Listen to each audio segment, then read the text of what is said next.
শুক্লা করতে বুঝছো কেন? আর অতদিন ভিডিও করেনি কেন? আরে মুখ শুকনা মানে প্রচুর মন খারাপ। কেন? আর হচ্ছে এতদিন ভিডিও করিনি মানে কি বলতো, এতদিন ভিডিও করিনি ভাবছি আজকে ভিডিও করব, কিন্তু আজকে এত মন খারাপ, সকাল থেকে উঠে ফোন দেখছি তো প্রচুর মন খারাপ। কেন, কি হয়েছে? কি হয়েছে জানো নি? এই যে রাহুল ব্যানার্জি জানো, হ্যাঁ।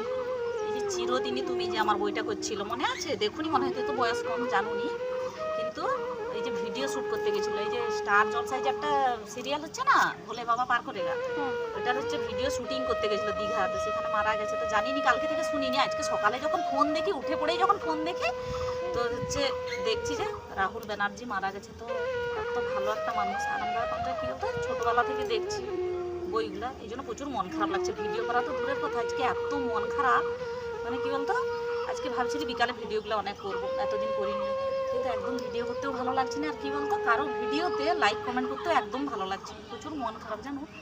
আর হচ্ছে সারাদিন যত দেখছি ছবিগুলো আর ভিডিওগুলো, তো আরও মন খারাপ লাগছে, ওই জন্য একদমই মন ভালো লাগে, তাই জন্য এখানে এসে চুপ করে বসে আছি।